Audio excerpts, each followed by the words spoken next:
Comment trouver un bon fournisseur sur Alibaba? Et oui, c'est une des choses importantes pour ton business Amazon FBA. Effectivement, cela serait bête de tuer ton entreprise avant même d'avoir commencé en te faisant avoir par des fournisseurs pas honnêtes. Pour se sourcer sur Alibaba, il te faudra connaître quelques petites choses simples à appliquer et à vérifier avant de passer ta commande. Certaines des solutions pour partir du bon pied seront de regarder les certifications, les assurances d'Alibaba et bien plus encore que je vais te présenter aujourd'hui. Allez, à tout de suite après le cours générique.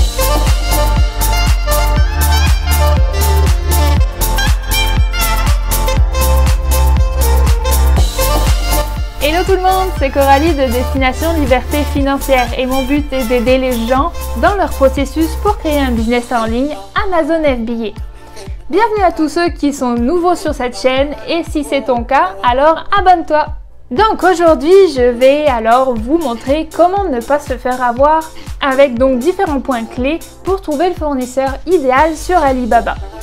En point numéro 1, on va rechercher son produit.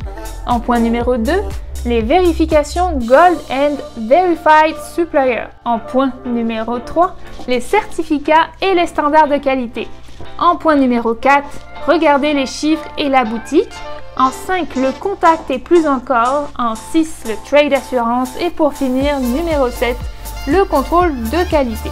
Il y a maintenant plusieurs années de cela, on a entendu pas mal d'histoires qui font peur avec des personnes qui se sont fait avoir avec des fournisseurs malhonnêtes ou tout simplement des fraudeurs. Mais ne t'inquiète pas, Alibaba a maintenant mis en place des systèmes pour contrer un peu tout ça et donc aussi beaucoup plus strict avec le fournisseur sur leur plateforme. Bien sûr, cela n'empêche pas de rester vigilant et d'avoir du bon sens. Effectivement, trouver des produits de qualité sera aussi important pour pouvoir soigner ton listing et tes reviews. Tu ne veux pas d'un produit qui ne sera que retourné par tes clients et voir tes étoiles dégringoler. C'est surtout pas le but et encore moins quand on fait du private label. Ça te démarquera de tes concurrents d'avoir quelque chose de qualitatif. Avant de commencer à te parler du premier point, je veux juste partager avec toi quelque chose. Un e-book gratuit, ça te dit? Alors voici le livre que je t'offre, les 9 clés pour devenir un vendeur FBA à succès. Je te mets le lien en description si tu veux commencer à t'informer et à comprendre comment fonctionne la vente sur Amazon FBA. Télécharge-le tout de suite, ne t'en prive pas, c'est gratuit. Et pour nos écouteurs en podcast, le lien sera aussi disponible sur les différentes plateformes. Et sinon, je t'invite à te joindre sur la chaîne YouTube, tu trouveras tout ce que tu veux au niveau des liens. Alors, point numéro 1, rechercher son produit. Cela va être plutôt simple car c'est vraiment la plateforme où tu trouveras tout ce que tu veux assez facilement. Il dit référence à un grand nombre de fournisseurs auxquels tu pourras avoir accès en tapant le nom de ton produit dans la barre de recherche. C'est assez intuitif et comparable à ce que l'on connaît déjà lorsque l'on veut acheter en ligne, comme sur Amazon ou autre. Tu peux aussi rechercher par fournisseur, mais le plus simple, ça sera vraiment par produit. Deuxièmement, tu auras 2 cases à cocher dans la barre à gauche pour t'assurer que les produits et donc les fournisseurs qui te sont proposés ont bien la vérification Gold ou la Verified Supplier. Pour la première, cela veut dire qu'ils ont payé des frais pour être membres et donc un minimum de sérieux. La deuxième, et c'est celle que je recommande, c'est le plus haut niveau car ils ont été vérifiés par Alibaba ou par des sociétés adaptées. Donc que ce soit au point de vue de leur système de production, de leurs produits, ils vérifient aussi qu'ils existent bien et dans quelles conditions. En gros, que c'est bien un fournisseur légitime. Point numéro 3. Les certificats et leurs standards de qualité. Effectivement, tu pourras aller sur leur page de vente directement ou bien même sur leur boutique. Comme ça, tu pourras voir exactement les papiers qu'ils ont à disposition.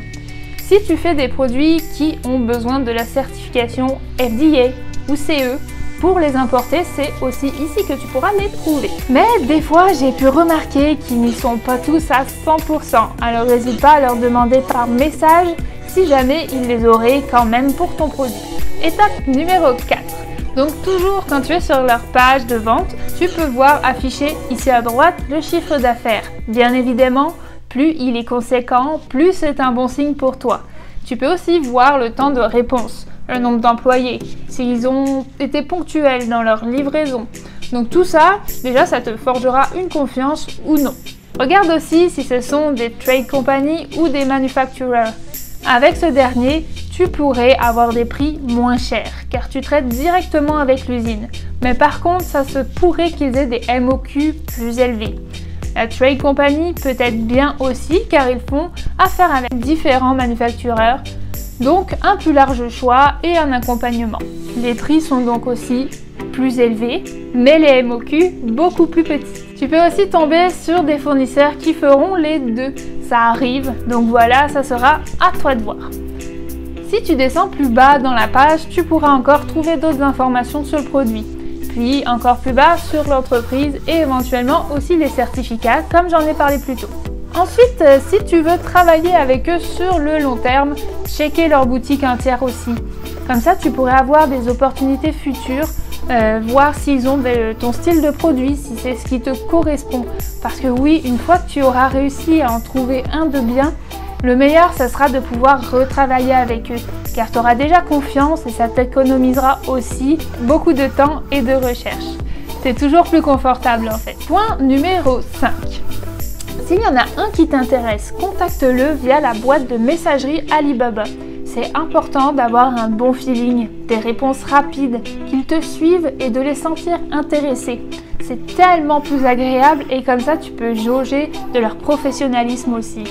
Bien sûr, t'inquiète pas, la discussion avec les Chinois, c'est pas la même qu'avec nous. Parle-leur un peu friendly, puis il n'y aura pas de problème. Bien sûr, aussi, ça peut arriver qu'ils ne te répondent pas dans la journée. Tu peux toujours essayer de les relancer une fois, voire 2 fois. Et encore. Mais après ça, abandonne, ça n'en vaut pas la peine. Au début, j'ai perdu un peu trop de temps à courir après, alors qu'il y en avait des centaines d'autres tout autour. Mon fournisseur actuel me répond dans la demi-heure et anticipe très rapidement mes commandes et c'est tellement agréable. Ensuite, demande-leur le prix et le MOQ. Car oui, ce qui est affiché sur la fiche produit n'est pas toujours et même rarement le bon. Ça va être un petit peu plus bas sur la fiche car les fournisseurs veulent attirer ton attention. Alors, donne-leur toutes les recommandations, comme la customisation, le packaging, ta quantité et fais-leur faire une cote. Si tout te convient, commande des échantillons. C'est important pour checker ton produit. Tu ne veux pas te retrouver avec un produit de basse qualité. Tu pourras voir tout ce qui est important pour ton produit et non te fier à des photos que ton fournisseur te donne. Oui, voir en vrai et te rendre compte par toi-même, ce sera toujours mieux pour ne pas te faire avoir. Petit conseil, fais-le avec des produits qui viennent de différents fournisseurs et fais-les envoyer par un forwarder, tous ensemble. Tu économiseras sûrement sur les prix d'envoi car tu les regroupes et le fait d'envoi d'usines différentes, tu pourras comparer les qualités et voir lequel est le meilleur. Autre chose très importante, ne néglige pas ta recherche pour ton produit pour voir s'il n'y aurait pas un brevet ou une protection de propriété intellectuelle. Cela pourrait te coûter très cher de te retrouver avec un procès aux fesses car tu aurais copié un produit protégé. Et oui, certains fournisseurs chinois n'y font pas forcément attention et n'ont pas de scrupules à te vendre des produits brevetés.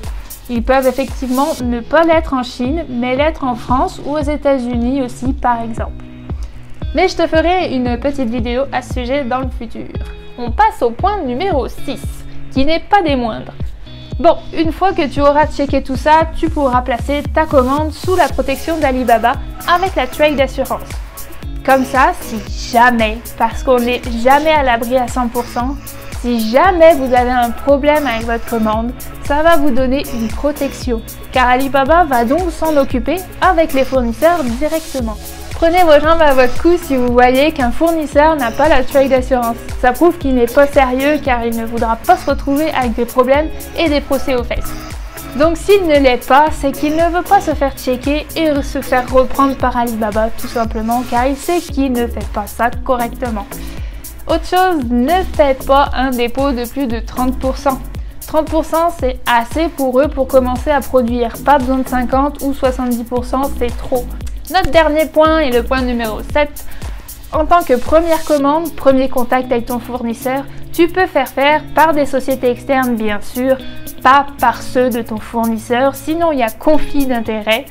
Donc tu peux faire un contrôle de qualité avant de shipper tes produits.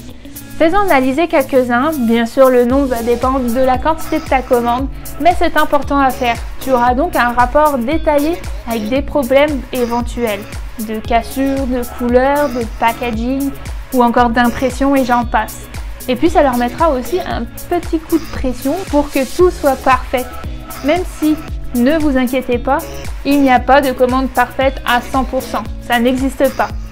Tant que c'est des défauts mineurs ou très mineurs, ne vous contrariez pas avec ça, c'est normal. Tu n'es pas obligé d'en faire un à toutes les commandes. Aléatoirement sera suffisant pour garder la pression. Alors, partage-moi un peu en commentaire comment tu te sens face à tout ça. Est-ce que tu as du mal à trouver un fournisseur ou est-ce que tu as des points à éclaircir auxquels j'aurais pas répondu dans cette vidéo aujourd'hui? Donc sinon voilà, je pense que tu peux maintenant trouver des fournisseurs idéaux pour toi. Je sais que c'est pas évident quand on commence, ne t'inquiète pas, avec un peu de pratique, tu vas t'en sortir. Si tu appliques tout ce que je te conseille dans cette vidéo, tu devrais pas avoir de problème. Pour résumer, il suffit juste d'avoir un peu de bon sens, de cocher les bonnes certifications et de regarder les chiffres et d'analyser tout ce qui est mis à ta disposition sur Alibaba. Et on n'oublie pas, le contact client, fournisseur est tout aussi important. Par contre, autre chose que tu peux aller checker, c'est de voir si tu as laissé un pouce en l'air et si tu as apprécié et appris quelque chose aujourd'hui, un petit commentaire, ça fait toujours plaisir et abonne-toi en activant la petite cloche si ce n'est pas encore fait. Et à bientôt à toute la communauté québécoise et française, on lâche rien.